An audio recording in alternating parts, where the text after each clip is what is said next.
Chaleureusement les chefs d'État et les chefs de délégation.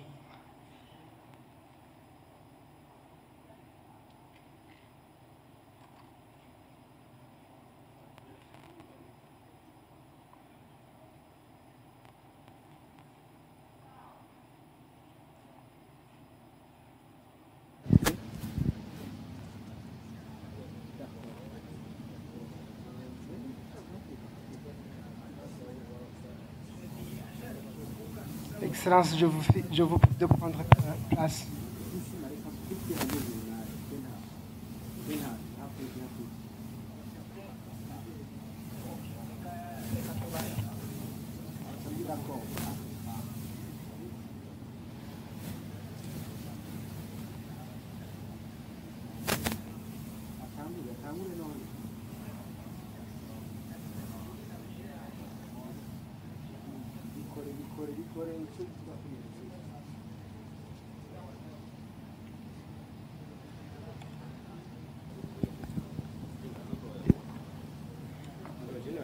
Très honorable, Excellences, Mesdames, Messieurs, membres des corps constitués de la République du Burundi, ici présents, Excellences, Mesdames, Messieurs les chefs de mission diplomatique, consulaires et représentants des organisations internationales accréditées au Burundi, distingués invités, Mesdames, Messieurs, tout protocole observé, bon après-midi.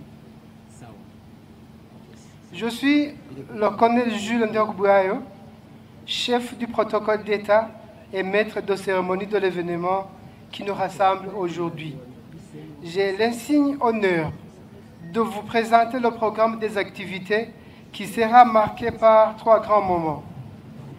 En premier lieu, il y aura les cérémonies d'ouverture marquées par les discours des différentes hautes autorités, suivies d'une photo de famille, ainsi qu'une cérémonie de plantation d'arbres marquant le 10e anniversaire de la signature de l'accord cadre. En deuxième temps, il y aura la session à huis clos et finalement, en troisième lieu, les cérémonies de clôture. Revenons sur le premier moment fort de notre événement. Nous allons commencer par écouter l'hymne national, précédé par une petite prière, et ensuite, on va écouter les différents intervenants dans l'ordre qui suit. Intervention de Madame Audrine Faith Otieno, présidente paix et sécurité du Forum régional des jeunes de la Conférence internationale sur la région des Grands Lacs. Intervention du docteur Sabine Nakalutimana, présidente du Forum régional des femmes de la Conférence internationale sur la région des Grands Lacs.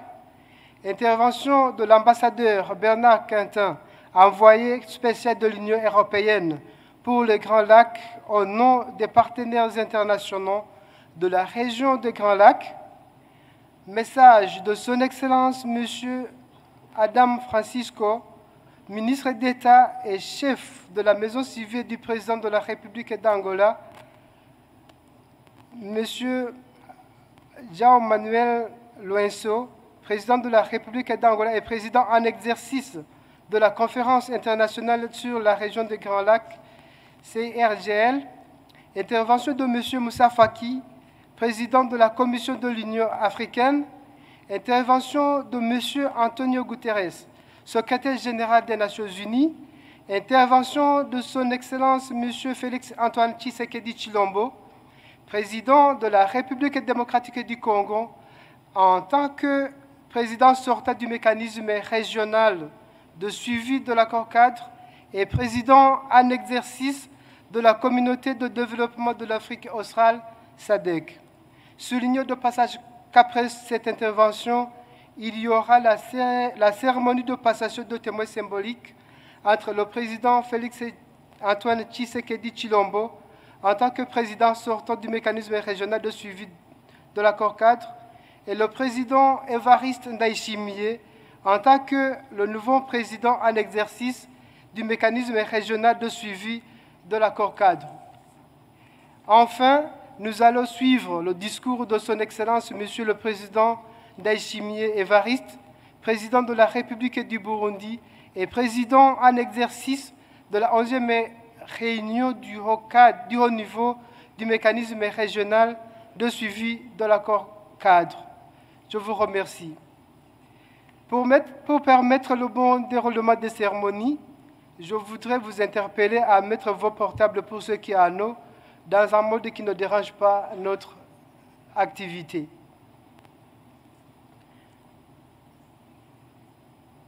À présent, je vous prie, Excellences, distingués invités, de vous lever pour une petite prière qui sera suivie par l'hymne national.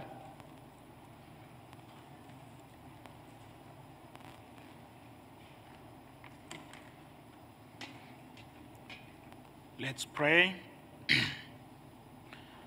Our Heavenly Father, we thank you for this day you have made for us. We give you honor. We give you glory. Lord, you have made it. It's a reality today. You brought safely all the heads of states. You brought safely all the heads of delegations for this very important summit. Our Lord, we praise you. We give you glory. We give you honor for what you have done. And for this moment, Lord, we call upon your holy name. You knew that today this summit will be held in the Republic of Burundi, in this beautiful city of Bujumbura. That's why at this time, Lord, we need your presence. We call upon the Holy Spirit to be in our midst so that all the conclusions we are going to have from this summit, Lord, may come from your will. We pray this and we believe in the name of Jesus Christ. Amen. Nous prions maintenant le président de la Commission de l'Union africaine, M. Moussa Faki, de faire son intervention.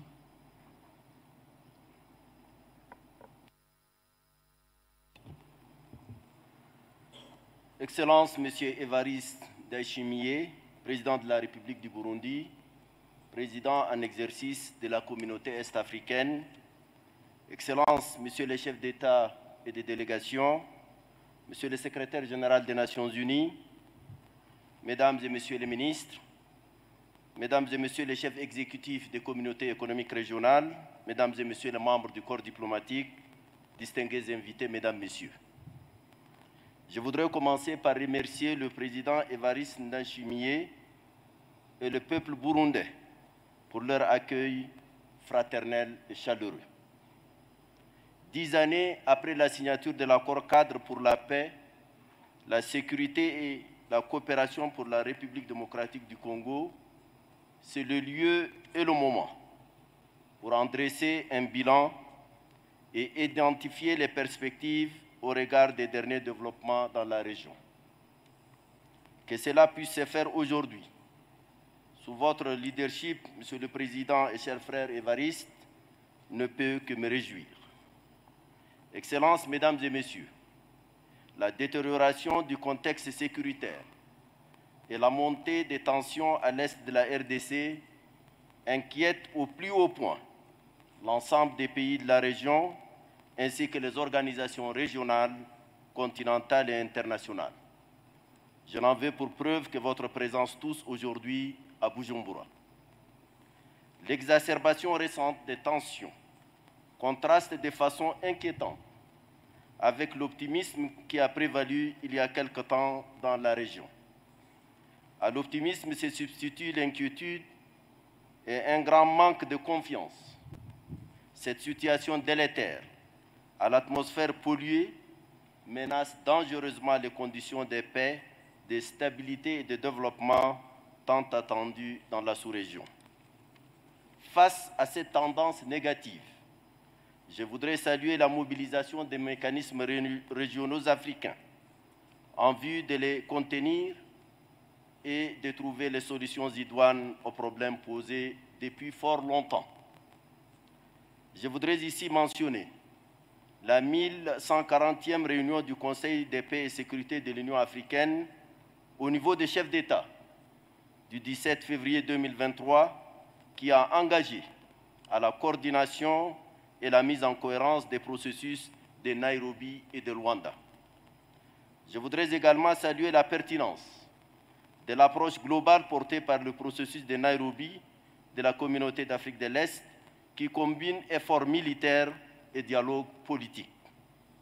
Je salue à ce titre le déploiement, en dépit des difficultés, de la force régionale de la communauté d'Afrique de l'Est en République démocratique du Congo pour freiner l'escalade de la violence.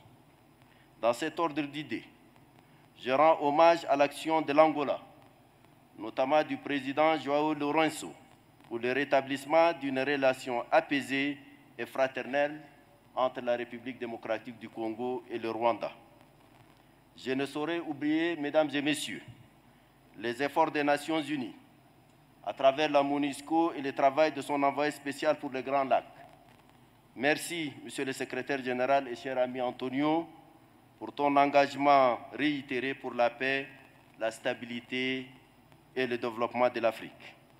J'exprime également notre appréciation aux efforts de tous nos partenaires pour leur soutien à la paix, à la stabilité et à la sécurité dans la région des Grands Lacs. Dans le même esprit de la décision du Conseil de paix et de sécurité de février 2023, j'encourage vivement les forces militaires sur le terrain à une coordination étroite entre elles ainsi que les mécanismes existants, tels que la MONUSCO et les mécanismes conjoints de vérification élargis. Excellences, Mesdames et Messieurs, en dépit des efforts persévérants entrepris par les uns et les autres, force est de reconnaître que les résultats concrets de nos démarches demeurent modestes. Les tensions n'ont pas baissé si elles ne se sont pas exacerbées. Le déficit de confiance persiste, voire s'approfondit. Les solutions concrètes au-delà de l'expression de bonnes intentions attendent toujours. Nous sommes aujourd'hui arrivés à un moment de vérité et de décisions courageuses et stratégiques. Je ne crois sincèrement pas que le temps est encore aux accusations mutuelles, à la mise en cause de la bonne foi des uns et des autres, et encore moins aux tergiversations et au louvoiement. M'inspirant de toutes les initiatives, y compris celles de l'Union africaine, en tant que garant de l'accord cadre, je voudrais vous interpeller, nous interpeller, pour un réel examen de conscience. N'est-il pas superflu de dire que nous avons aujourd'hui assez de conflits dans le continent, avec un Sahel meurtri, une Libye en perpétuelle déchirure, un Soudan en flammes qui viennent s'ajouter à la lancinante et perpétuelle tension à l'est de la République démocratique du Congo. Jusqu'à quand allons-nous continuer à faire étalage de nos faiblesses, carences et fragilités diverses? Pourquoi continuons-nous à tourner en rond en observant la non-concrétisation effective de nos décisions? Nos peuples et nos amis dans le monde nous regardent. J'ai sincèrement peur qu'ils finiraient par incriminer nos déficits de volonté politique, de détermination, voire de leadership tout court. Excellences, Monsieur le Président, Excellences, Mesdames et Messieurs les chefs d'État et de délégation, les tensions qui nous préoccupent aujourd'hui interpellent sur la pertinence et même l'adéquation de nos mécanismes de sécurité actuels, notamment l'accord cadre. Je suis d'avis que l'Union africaine, en étroite collaboration avec les institutions garantes et les pays signataires de l'accord cadre, procède à une évaluation sans complaisance de sa mise en œuvre afin d'en renforcer l'efficacité pour relever les défis auxquels la région des Grands Lacs est confrontée. Dans cet esprit, je joins ma voix à cette décision du Conseil tant il apparaît impératif d'évaluer ce qui a été fait, mais surtout de l'adapter aux évolutions et à nos ambitions généreuses pour les peuples de la région. Je me remets donc à votre sagesse afin de préconiser les mesures idoines urgentes pour la réconciliation, la construction d'une confiance fraternelle pour la stabilisation durable de cette région et l'ouverture enfin d'une ère nouvelle de paix, de prospérité au plus grand bien de ces peuples. Je vous remercie de votre aimable attention. Merci beaucoup, Excellence, Monsieur le Président. Nous vous remercions beaucoup, Excellence, Monsieur le Président de la Commission de l'Union africaine, et nous invitons Monsieur Antonio Guterres, Secrétaire général des Nations Unies, à faire son intervention. Je vous en prie. Excellence, Président Évariste Ndayishimiye de la République du Burundi, merci infiniment de votre accueil chaleureux et de votre hospitalité.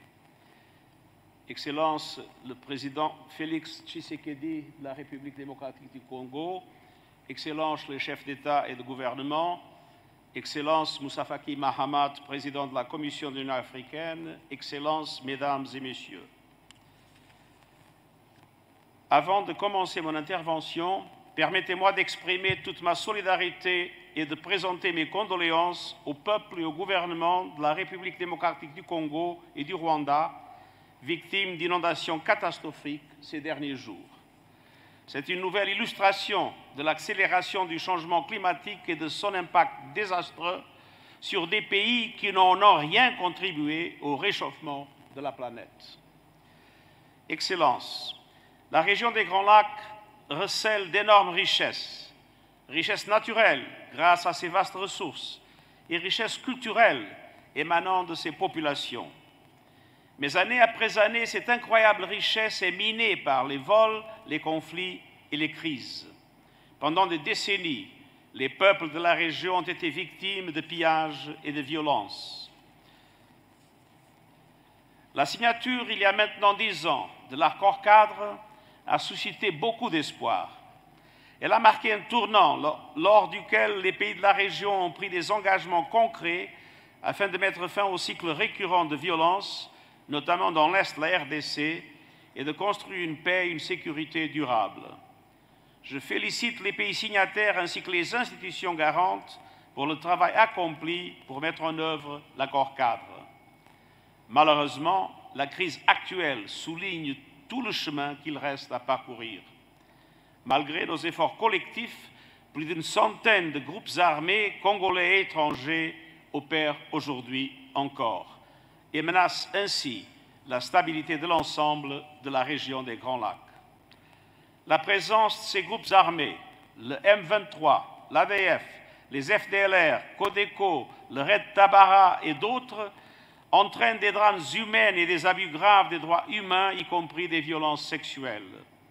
Elles alimentent également la méfiance et les tensions récentes entre pays de la région.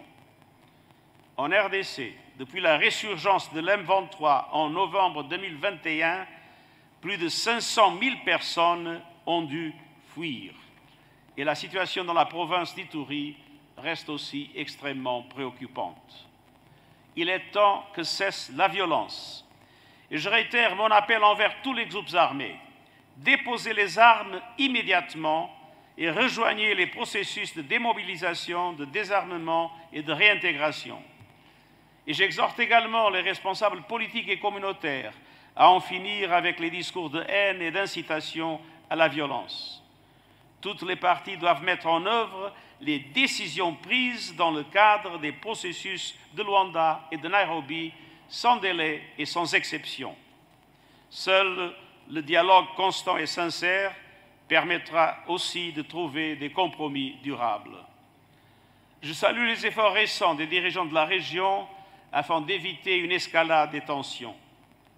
L'Organisation des Nations Unies et la MONUSCO continueront d'appuyer les initiatives régionales, y compris la force régionale de la Communauté de l'Afrique de l'Est, et j'appelle tous les partenaires internationaux à en faire de même.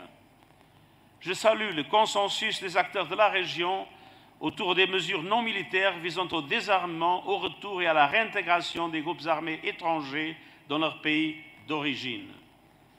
Et la lutte contre l'impunité représente une autre étape importante. Les auteurs de crimes transfrontaliers et internationaux doivent être traduits en justice. Excellences, the Democratic Republic of the Congo and the region are rich in natural resources. The Congo Basin is home to the second largest rainforest in the world, accounting for 10% of global biodiversity. It has an abundance of unique animal and plant species and many precious minerals. The heritage of the DRC belongs to the Congolese people. We must ensure that it becomes a source of prosperity and development, not of conflict, revolvers, and unsustainable exploitation. Peace and development must go hand in hand. And for peace to be sustainable, the voices of women, young people, and displaced persons must be fully heard in all political, security, and judicial processes. Let's not forget them. Excellencies, I encourage the signatory countries, the African Union, the International Conference of the Great Lakes region, and the Southern African Development Community to redouble their efforts. In this context, I welcome the initiative taken by the Peace and Security Council of the African Union in February to revitalize the framework. The United Nations remains fully engaged by your side. Only together can we achieve the common objectives of peace, security, and cooperation of the Addis Ababa framework. The peoples of the region are counting on us. I thank you. Asante sana. Murakoze Chane.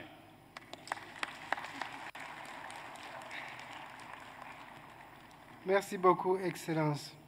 À présent, c'est le tour de son Excellence, Monsieur Félix Antoine Tshisekedi Tshilombo, président de la République démocratique du Congo, en tant que président sortant du mécanisme régional de suivi de l'accord cadre.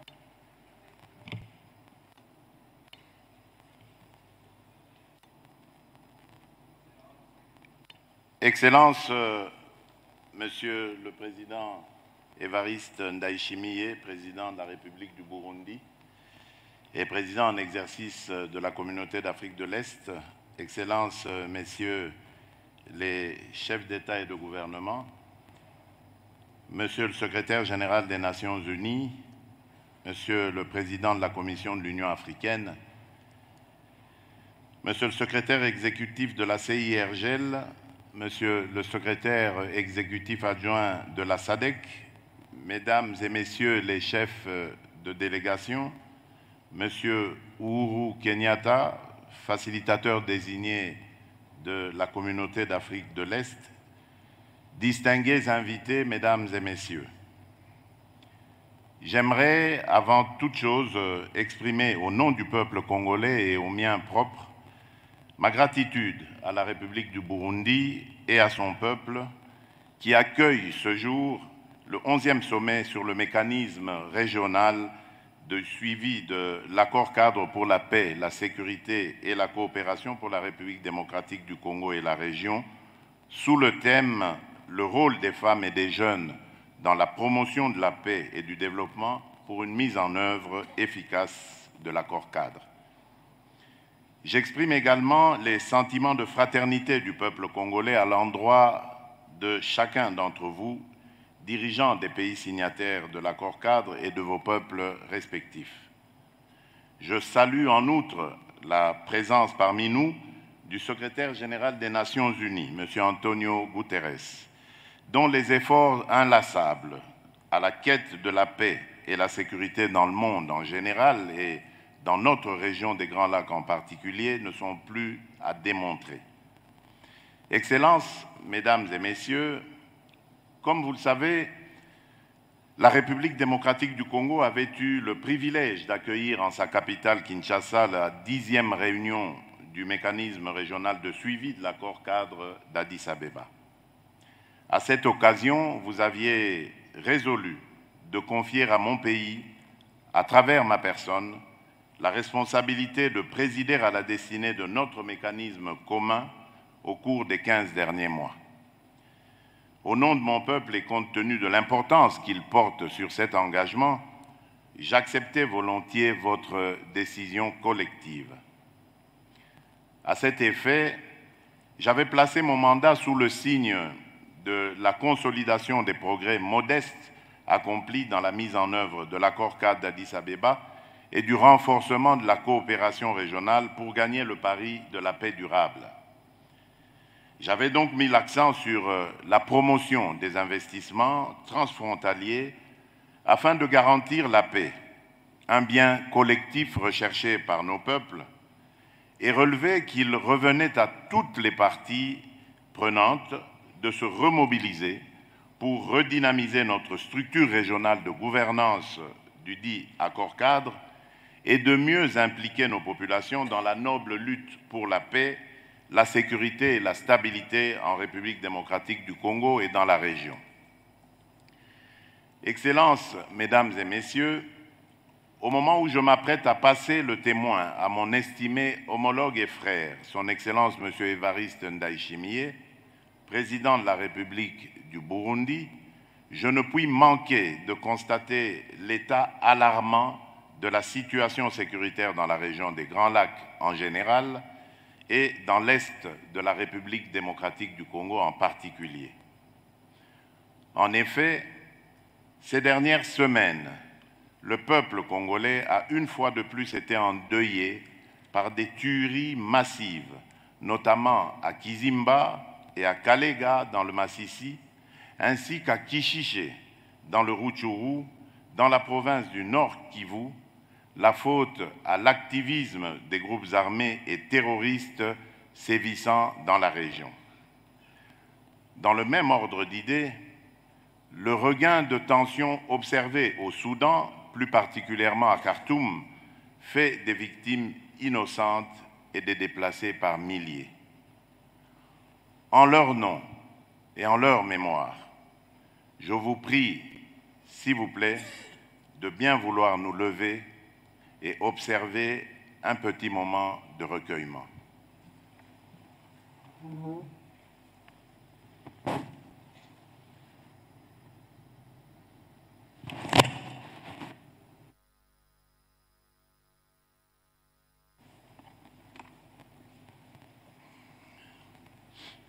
Excellences, Mesdames et Messieurs, il y a de cela une décennie, la signature de cet accord-cadre à Addis-Abeba augurait de lendemains meilleurs et radieux pour les peuples de notre région. Nos États souscrivaient et décidaient de faire du respect de la souveraineté et de l'intégrité territoriale des pays voisins, de la non-ingérence dans les affaires intérieures des uns et des autres, de l'interdiction de fournir une assistance aux groupes armés ni à des personnes impliquées dans des crimes de guerre et contre l'humanité ou des crimes d'agression, et de la facilitation de l'administration de la justice grâce à l'entraide et à la coopération judiciaire dans la région, la pierre angulaire de notre action collective, nous autres États géographiquement localisés dans cette région des Grands Lacs africains. À la lueur des objectifs consacrés par cet accord historique, d'aucuns auraient préféré que soit célébré ce jour avec faste les acquis de notre engagement collectif pour une région des Grands Lacs complètement pacifiée. Hélas, c'est avec une profonde amertume et une grande désolation que nous constatons, 10 années après l'entrée en vigueur de cet accord, la rupture de ce pacte collectif par un État signataire, j'ai cité la République du Rwanda, qui, sous couvert du mouvement terroriste du M23, pourtant défait, et qui l'a ressuscité, s'est donné la liberté d'agresser et d'envahir une partie de la province du Nord Kivu en République démocratique du Congo. Et ceci en totale violation de l'engagement régional numéro 3 de l'accord-cadre dont il est signataire, de même que les chartes des Nations Unies et de l'Union africaine dont il est partie prenante, le tout sur fond d'exploitation illégale de nos ressources naturelles. Cette attitude délibérée et plus d'une fois réitérée par un État signataire ne nous impose un choix tout autre que la revitalisation de cet accord, tel que l'a notamment recommandé le Conseil de paix et sécurité de l'Union africaine lors de la 1140e session, le 17 février dernier, en marge du 26e sommet de l'Union africaine. Le contexte de la tenue de ce sommet nous commande donc de procéder à une évaluation lucide de ce qui aurait pu être fait, c'est-à-dire entreprendre une réflexion approfondie sur le chemin parcouru, dès lors que pour nos peuples, et le mien en particulier, nous sommes encore à la croisée des chemins. Ainsi donc, l'évaluation de l'état de mise en œuvre de nos engagements respectifs dans le cadre de l'accord-cadre ne saurait être un exercice limité au seul pays de la région. Celui-ci devrait, sans nul doute, également requérir l'implication d'autres partenaires ainsi que celle des institutions garantes. Excellences, Mesdames et Messieurs, je m'adresse à vous du haut de cette tribune au nom d'un peuple qui n'aspire qu'à la paix et à la sécurité pour lui et pour les autres peuples frères de notre région. C'est dans cette logique et suivant l'esprit et la lettre de l'accord-cadre d'Addis Abeba que j'avais lancé dans le cadre du processus de Nairobi, initié sous l'égide de la Communauté d'Afrique de l'Est, un appel à tous mes frères et sœurs congolais constitués en groupes armés à venir sous l'arbre à palabres afin de définitivement faire taire les armes et donner enfin une chance à notre désir commun de reconstruire notre pays.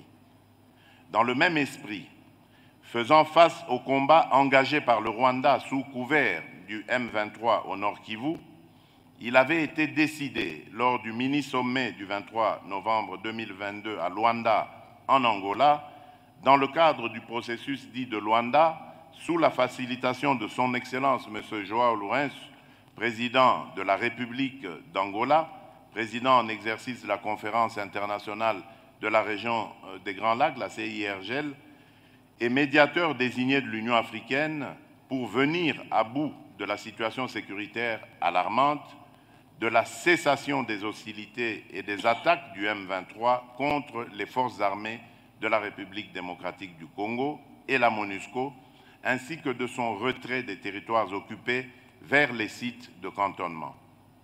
Je tiens donc à saluer les efforts fournis par son Excellence M. Évariste Ndayishimiye, président de la République du Burundi et président en exercice de la Communauté des États d'Afrique de l'Est, ainsi que son Excellence M. Uhuru Kenyatta, président honoraire de la République du Kenya et facilitateur désigné par la Communauté d'Afrique de l'Est. Qu'il me soit également permis d'exprimer toute la gratitude du peuple congolais à l'égard de mon homologue et frère, son Excellence M. João Lourenço, président de la République d'Angola et médiateur mandaté par l'Union africaine. Pour ce qui est du renforcement de la coopération judiciaire, il vous souviendra qu'en date du 16 juin 2022, mon pays a abrité à Kinshasa la réunion des ministres en charge de la justice des États membres de la CIRGL qui a abouti par la déclaration de Kinshasa, laquelle a donné des orientations sur les étapes prioritaires à suivre afin d'harmoniser l'entraide judiciaire et les demandes d'extradition en matière pénale. En effet, le peuple congolais y attache une importance vitale parce qu'il s'agit de son droit de connaître la vérité et d'obtenir réparation, car la justice régionale devra établir les crimes et juger les coupables. Excellence, Monsieur le Président Évariste Ndayishimiye, en vous passant le flambeau de la présidence du mécanisme régional de suivi de l'accord-cadre pour la paix, la sécurité et la coopération pour la République démocratique du Congo et la région, je voudrais vous souhaiter plein succès mais surtout vous encourager à vous armer de résilience et de justice dans cette haute responsabilité. Soyez rassurés, chers frères, du soutien de la République démocratique du Congo qui restera toujours à vos côtés et au service de la région des Grands Lacs. C'est avec un très grand plaisir que je transmets maintenant les pouvoirs de la présidence du mécanisme régional de suivi de l'accord-cadre pour la paix, la sécurité et la coopération pour la République démocratique du Congo et la région. Monsieur le Président, vous avez à la fois la présidence et la parole. Je vous remercie. Que Dieu bénisse notre région. Merci beaucoup, Votre Excellence. Maintenant, nous allons assister à la cérémonie de passation de témoins symbolique entre le président Félix-Antoine Tshisekedi Tshilombo en tant que président sortant du mécanisme régional de suivi de l'accord-cadre et le président Évariste Ndayishimiye en tant que nouveau président en exercice du mécanisme régional de suivi de l'accord-cadre.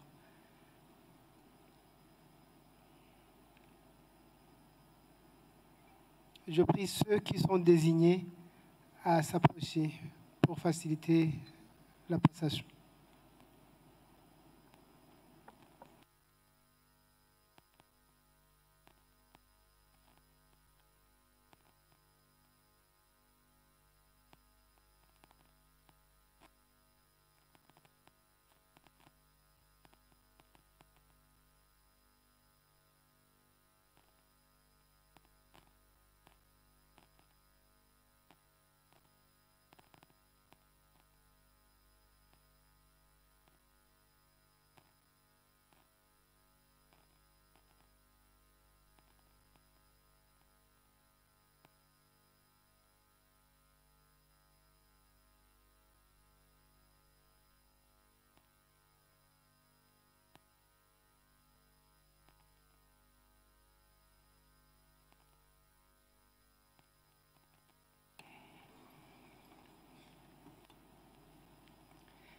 La cérémonie de passation de témoins symboliques étant terminée, suivons à présent le discours de Son Excellence M. Évariste Ndayishimiye, président de la République du Burundi et président en exercice de la 11e réunion du haut niveau du mécanisme régional de suivi de l'accord-cadre. Je vous en prie, Excellence. Excellence, Monsieur le Président Félix Tshisekedi Tshilombo, président de la République démocratique du Congo et président sortant du mécanisme régional de suivi de l'accord-cadre et aussi président en exercice de la communauté de développement de l'Afrique australe. Excellences, Messieurs les chefs d'État et de gouvernement, que je remercie beaucoup de votre présence dans notre bon pays, le Burundi. Excellences, Monsieur le secrétaire général des Nations Unies, Excellences, Monsieur le président de la Commission de l'Union africaine, Mesdames, Messieurs les représentants des institutions garantes de l'accord-cadre, Excellences, Monsieur le facilitateur mandataire de la communauté de l'Afrique de l'Est, Excellences, Monsieur le ministre d'État et chef de la maison civile du président de la République d'Angola, représentant son Excellence le président de la République d'Angola et président en exercice de la CIRGL, très honorables Excellences, Mesdames, Messieurs, membres des corps constitués de la République du Burundi ici présents, Excellences, Mesdames, Messieurs, les chefs de mission diplomatiques, consulaires et représentants des organisations internationales accréditées au Burundi, distingués invités, Madame, Messieurs, tout protocole observé. Avant tout, permettez-moi de rendre grâce à Dieu le Tout-Puissant qui nous a gardés jusqu'à ce jour, que sa présence nous accompagne tout au long de notre rencontre autour des sujets qui nous préoccupent tant. C'est un grand honneur et un grand privilège pour moi d'accueillir vos excellences au nom du gouvernement et du peuple burundais et en mon nom propre, à l'occasion du 11e sommet des chefs d'État et de gouvernement des pays signataires de l'accord cadre pour la paix, la sécurité et la coopération pour la République démocratique du Congo et la région. Avant d'entamer mon propos, permettez-moi, Excellences, Mesdames, Messieurs, d'exprimer mes sincères condoléances au gouvernement et au peuple de la République démocratique du Congo et du Rwanda endeuillés suite aux pluies diluviennes qui se sont abattues sur différentes provinces de ces pays, occasionnant d'énormes pertes humaines et matérielles. Mais aussi, je présente mes condoléances au peuple congolais aussi, victime des violences commises au quotidien par les groupes armés qui sévissent dans ce pays. Excellences, Mesdames, Messieurs, à l'époque coloniale belge, le Bujumbura était la capitale du Rwanda-Urundi et de l'Est de la RDC. Et nous voilà aujourd'hui réunis dans cette même ville pour parler de notre région dont les pays sont toujours liés par l'histoire, la culture et un même destin. Je vous souhaite donc la bienvenue à Bujumbura, capitale économique du Burundi, au cœur de l'Afrique. Votre présence ici est un témoignage éloquent de votre attachement sans faille à la paix, à la sécurité et partant de la volonté partagée de contribuer à la résolution pacifique des conflits dans notre chère région. J'apprécie à haute et juste valeur les sacrifices que vous avez faits pour répondre à l'invitation malgré vos multiples sollicitations.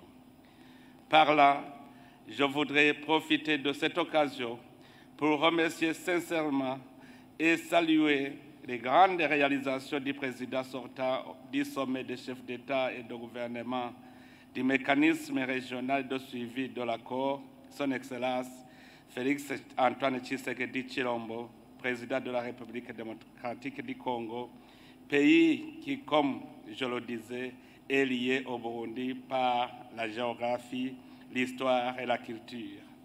Excellences, Mesdames, Messieurs, ce 11e sommet coïncide avec la célébration du 10e anniversaire de l'accord cadre pour la paix, la sécurité et la coopération pour la République démocratique du Congo et la région. Le 24 février 2023, 10 ans se sont écoulés en leur parcours marqué par des changements géopolitiques importants et des réalisations remarquables enregistrées dans la recherche de la paix en RDC, mais également cette période a été caractérisée par des obstacles et des défis qui s'observent encore aujourd'hui.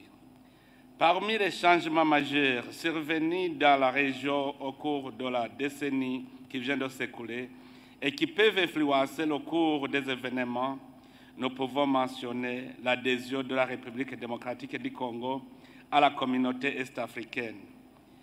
Qu'il me soit permis de saluer et de féliciter mon homologue et frère président Félix Tshisekedi Tshilombo pour les efforts et les progrès remarquables du gouvernement congolais, tant sur le plan socio-économique que sécuritaire, notamment dans la quête de la pacification et la stabilisation de l'Est de la République démocratique du Congo. Pour y parvenir, la République démocratique du Congo a toujours pu compter sur les traditionnels garants de la paix et de la sécurité dans la région des Grands Lacs, dont l'Organisation des Nations Unies, l'Union africaine, la SADC et la CIRGL. Mais aujourd'hui, ils ne sont plus les seuls impliqués dans le mécanisme de suivi de l'accord cadre pour la paix, la sécurité et la coopération pour la RDC et la région. La question de paix et de sécurité en RDC fait partie de l'agenda de la communauté est-africaine. Et en effet, Depuis que la RDC est devenue officiellement l'un des nôtres au sein de la communauté est-africaine, la communauté s'est naturellement impliquée pour contribuer aux efforts de pacification d'un pays frère. Par ailleurs, en plus des forces de la MONUSCO qui interviennent en RDC, des contingents de la force est-africaine s'y sont aussi déployés pour apporter leur contribution au retour et au maintien de la paix dans cette nation sœur. Au cours de ces 10 dernières années, les efforts que les différents intervenants ont déployés dans le but de retrouver une solution durable aux épreuves que traverse le peuple congolais sont énormes. Ici, je salue les efforts déjà engagés pour neutraliser les forces négatives à l'est de la RDC, y compris les réunions tenues à différents niveaux et dont les décisions ont significativement contribué à la mise en œuvre de l'accord, ainsi que les accords signés en vue de règlement pacifique des conflits qui constituent une menace pour toute la région. D'une pierre deux coups, j'apprécie aussi les efforts de la communauté est-africaine qui a initié un dialogue intercongolais avec les groupes armés qui ont accepté de déposer les armes pour intégrer le cadre de dialogue pour la paix. À cet effet, je rends hommage à son Excellence Uhuru Kenyatta, facilitateur désigné par le sommet des chefs d'État de la communauté est-africaine, pour ses efforts inlassables dans la conduite de ce dialogue. Je voudrais en outre exprimer à juste titre mon appréciation pour l'apport remarquable des institutions garantes de l'accord cadre, l'ONU, l'Union africaine, la SADC et la CIRGR, pour leurs remarquables contributions en vue de la mise en œuvre de l'accord. Votre présence ici, mesdames, messieurs, en tant que représentants de ces institutions, nous encourage énormément. Quant aux défis, il ne manquera pas de souligner la pauvreté et le chômage qui sont l'ennemi commun de tous les citoyens congolais, aggravés par l'exploitation illégale et illicite des ressources naturelles qui devraient servir à juguler ces problèmes.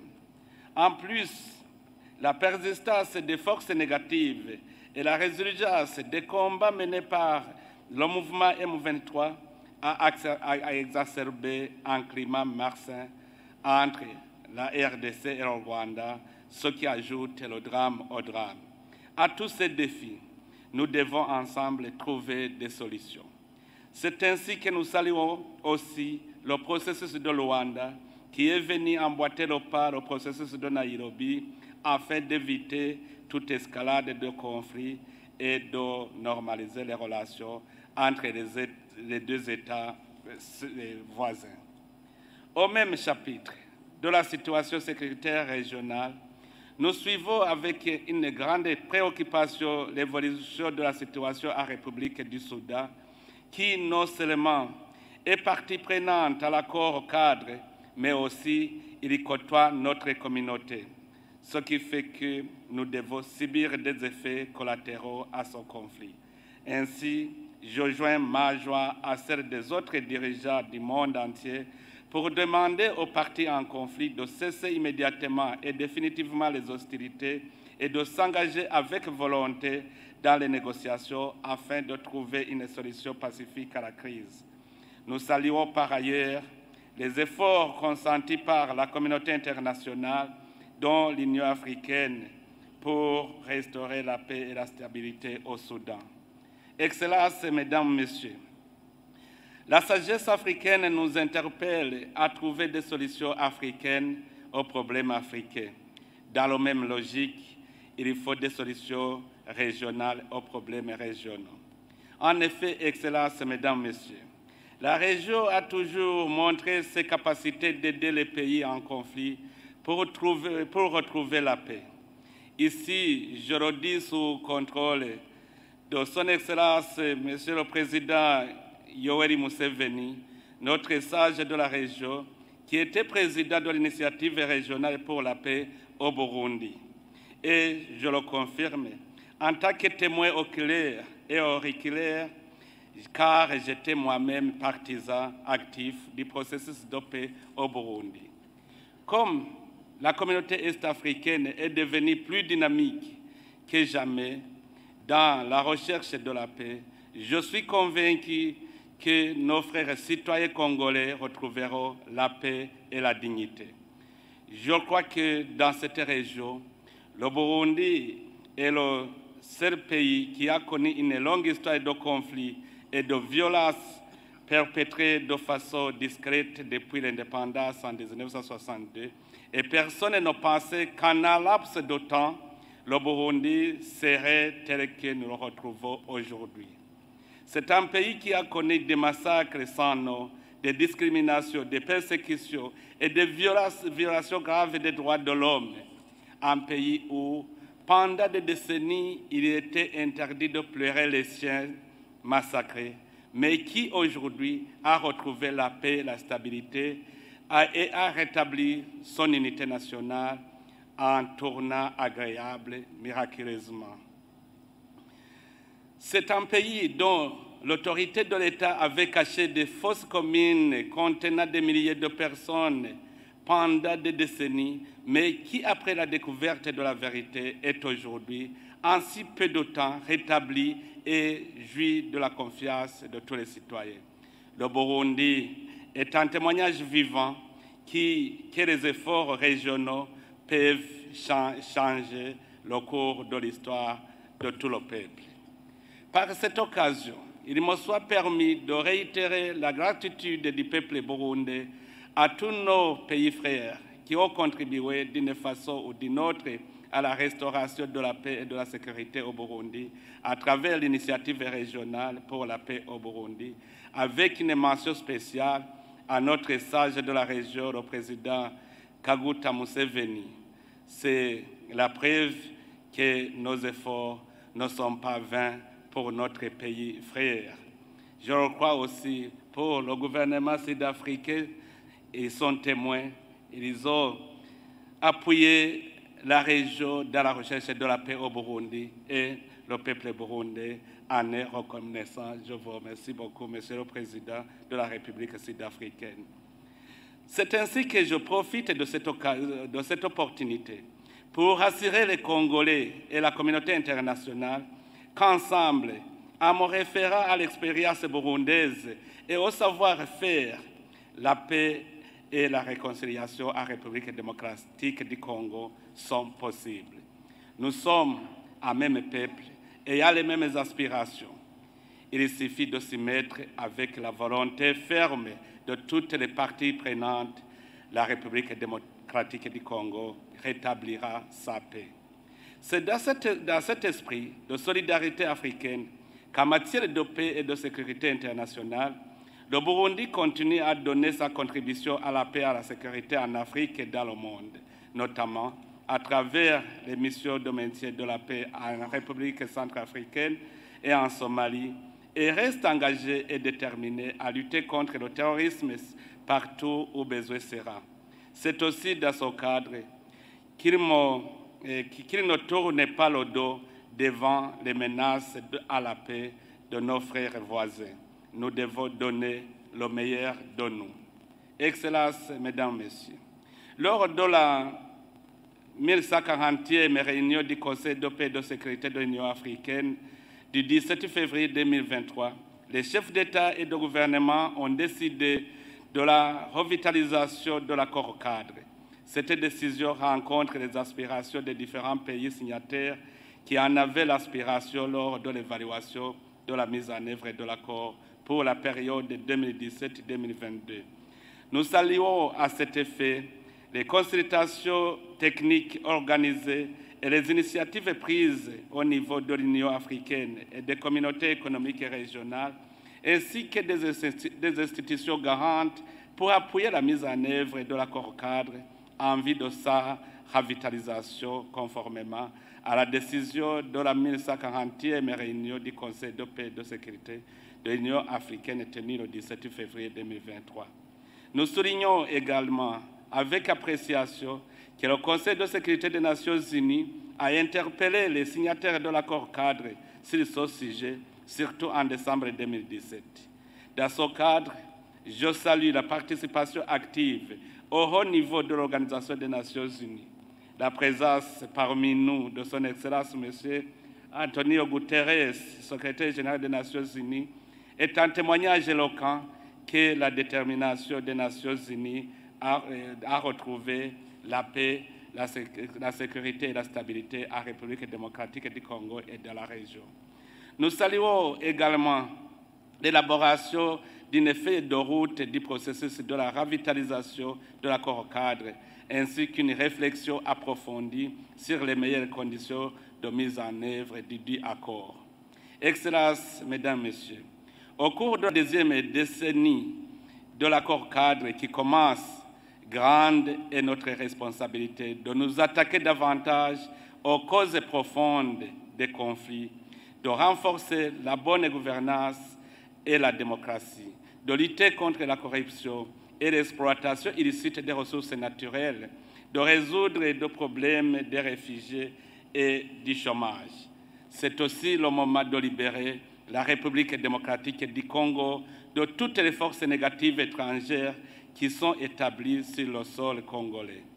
En outre, nous devons capitaliser les atouts immenses que la région possède et nos ressources humaines dont les femmes et les jeunes occupent une place de choix pour la paix, la sécurité et le développement. Au Burundi, par exemple, les femmes occupent un rôle très important pour la stabilité du pays. Elles sont hautement représentées dans les institutions de l'État et elles sont soutenues dans les activités économiques à travers la création de la Banque des femmes.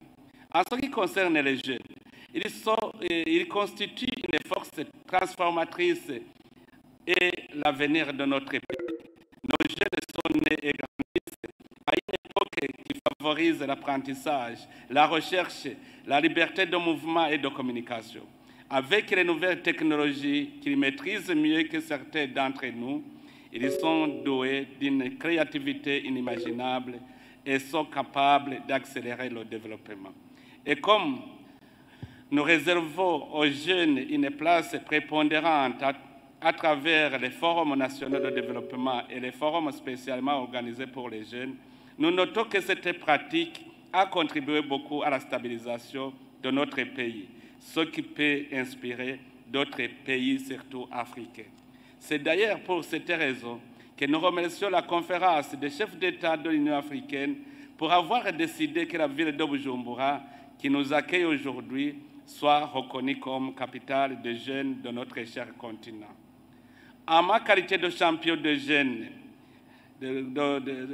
en ma qualité de champion de l'agenda jeunesse, paix et sécurité de l'Union africaine, je m'en voudrais si je n'attirais votre attention sur le rôle incontournable de la jeunesse dans la stabilisation de la paix et le développement. En effet, Excellences, Mesdames, Messieurs, une jeunesse pauvre et non encadrée ne peut qu'être manipulée par ceux qui ne cherchent qu'à nuire, car elle constitue une force redoutable. Ce n'est qu'en les impliquant que nous amorcerons le développement intégral de nos pays, un développement qui ne laisse personne derrière, tout en gardant à l'esprit que l'adéquation, paix et développement sont intimement liés et doivent demeurer une priorité. Pour aboutir à la paix et à la stabilité, nous devons davantage promouvoir l'intégration régionale, combattre la pauvreté et résoudre les problèmes de réfugiés et unir nos forces contre l'extrémisme violent qui se nourrit financièrement de l'exploitation illégale des ressources naturelles et participe ainsi à l'appauvrissement de nos peuples. Excellences, Mesdames, Messieurs, le 11e sommet des chefs d'État et de gouvernement des pays signataires de l'accord cadre d'Addis Abeba ouvre une nouvelle ère dans la mise en œuvre de cet accord avec de nouveaux paramètres et de nouveaux intervenants. Non seulement il nous permettra d'avoir une compréhension et une vision commune de la région dans le contexte actuel, mais il va également revivifier notre détermination partagée tout au niveau national, régional qu'international pour la paix, la sécurité et la coopération en faveur de la République démocratique du Congo et de toute la région. Pendant toutes nos discussions, je voudrais vous inviter à prendre en compte l'évolution actuelle du monde. Depuis l'éclatement de la guerre en Ukraine, les équilibres géopolitiques et géostratégiques changent vite et cela doit attirer notre attention. Nous devons tout faire pour protéger notre région des effets négatifs liés aux facteurs externes. Nos peuples méritent la paix et la sécurité de façon définitive pour mieux se consacrer aux travaux de développement. Comme nous en avons pris l'engagement lorsque le Burundi a été porté à la présidence de la communauté est-africaine, le programme régional de paix et de sécurité demeure au cours de cette présidence du mécanisme de suivi de l'accord notre première priorité. Le Burundi réitère sa ferme détermination à tout mettre en œuvre pour contribuer significativement au retour de la paix et à la stabilité de la République démocratique du Congo et de toute la région. Cela passera sans doute par la mise en œuvre effective des décisions prises concernant la paix et la sécurité dans notre région. Pour ce faire, nous comptons sur le soutien financier et logistique de la communauté internationale et plus spécifiquement des Nations Unies. Excellences, Messieurs les chefs d'État et de gouvernement, distingués chefs de délégation, Excellences, Mesdames, Messieurs, tout protocole observé. En clôturant mon propos, je forme le vœu que les discussions de ce sommet aboutissent à des décisions et conclusions qui marqueront d'une empreinte indélébile la nouvelle décennie de l'accord cadre en vue d'une paix, sécurité et développement durable en République démocratique du Congo et de la région. Je vous souhaite donc un agréable séjour au Burundi, pays des mille et une collines. Vive la solidarité et la coopération internationale. Vive la paix, la sécurité et le développement de la région des Grands Lacs. Je vous remercie de votre aimable attention.